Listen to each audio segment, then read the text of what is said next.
शान वाला है वो है बड़ा मुख्तशम।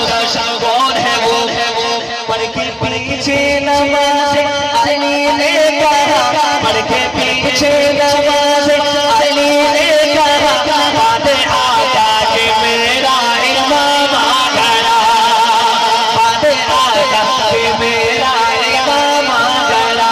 नूर से दिल मेरा मेरा मचाने लगा, मेरे रूह को बेरुत बेगम आ गया।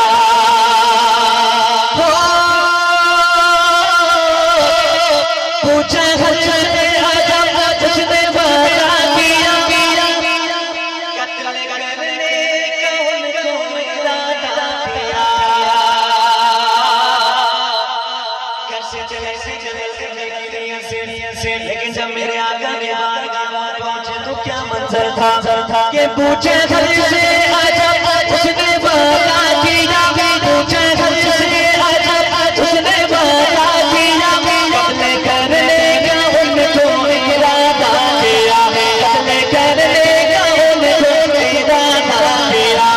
तो हुआ क्या, अब आखिर में आखिर हाथ उठाने सुल्फी अपनी बहन से कलाम खुदा, सुल्फी अपनी बहन से कलाम खुदा, पढ़ के फारूक